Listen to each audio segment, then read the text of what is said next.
안녕하세요. 네. 초등학교 5학년 남자아이하고요. 네. 초등학교 2학년 남자아이 키우는 아빠인데요. 네. 애들 엄마가 일본인이에요. 예. 그래서 이제 처음에 그 학교에 가서 역사를 배우면 네. 일본에 대한 반감부터 대부분 역사를 배우기 때문에 네. 그거에 대해서 나름 많이 준비를 하고 예. 아이들한테 잘 설명을 한다고 하는데 예. 조금 잘할수록 본인들에 대한 어떤 정체성이나 예. 이런 거에 대해서 약간 많이 질문을 받아서 이런 경우에는 어떻게 대답을 해야 되는지 스님한테 여쭤보겠습니다. 뭐 이런 건 외국에 가면 늘 하는 질문이에요. 그러니까 자기가 외국에 와서 오래 살다 보니까 또는 뭐 유학을 하다 보니까 한국에 돌아가니까 한국말이 어때요? 한국 사람보다 못하죠. 미국에 와서 보니까 미국 말이 미국 사람보다 못하죠, 그죠? 그래서 자기는 지금 한국말도 제대로 못하고 미국말도 제대로 못한다 이렇게 말하거든요. 자기는 그래 한국 사람도 아니고 미국 사람도 아니다 이렇게 말해요.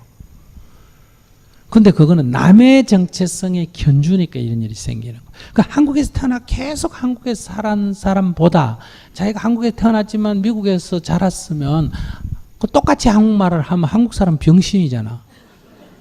안 그래? 바보잖아.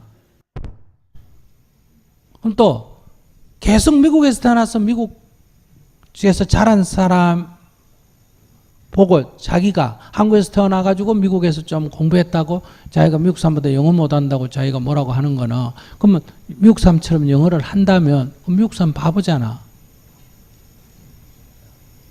그건 이치로 보면 당연히 한국 사람보다는 한국말 못하고 미국 사람보다는 영어를 못하는 게 당연한 거 아니에요? 그러니까 한국 사람보다 한국말 못하고 미국 사람보다 영어 못한다 이렇게 생각하는 건 남의 정체성에 자기를 견주니까 이런 일이 생기는 거예요. 그럼 자기는 정체성을 어떻게 쌓아야 되나? 나는 미국 사람 중에 나만큼 한국말 하는 사람이 있으면 나와보래. 한국 사람 중에 나만큼 영어 할 수 있는 사람 나와보래. 넌 하나밖에 할 줄 모르지? 나는 두 개 다 안다. 이게 자기 정체성이란 말이에요. 자기는 자기 정체성을 찾아야 되는 거예요. 그런 것처럼 한국에서 태어난 아이는 한국어 입장에서 바라보는 것밖에 모르고 일본에서 태어난 아이는 일본에서 바라보는 것밖에 모르잖아요. 그러니까 한국 사람은 독도라고만 알고 일본 사람은 다케시마, 죽도라고만 아는데 나는 아빠는 한국 사람이고 엄마는 일본 사람이니까 어때요?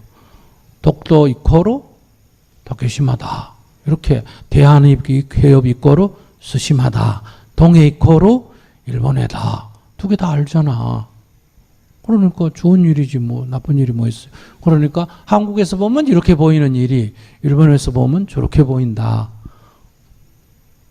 이렇게 이제 알면 되죠. 그러니까 그거 하나도 이상한 거 아니다.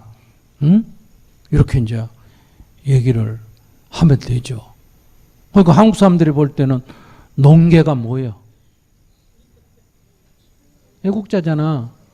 근데 그 일본 사람이 볼 때는 자살특공대요. 그죠? 자살특공대의 효시가 농계요. 같이 껴안고 죽었잖아. 자기도 죽으면서 남을 죽이잖아. 그러니까 이쪽에서 보면 이렇게 보이고 저쪽에서 보면 저렇게 보이는 거예요. 그러니까 너는 오히려 두 가지를 다 볼 수 있기 때문에 너는 훨씬 아까 내가 처음에 얘기했던 통찰력이 있잖아. 통찰력. 이쪽도 보고 저쪽도 다 보니까 그건 좋은 거야. 그래서 오히려 너는 지혜가 더 생긴 거야. 괜찮아. 이렇게 얘기해 주면 되지. 뭐가 문제인데? 걱정보다요. 나름 잘 설명을 하고 있다고 생각하는데 아이들이 이렇게 같이 와서 스님 말씀 직접 들었으면 해서 이렇게 데리고 와서 질문한 거고요. 예. 한절기 감기 조심하세요.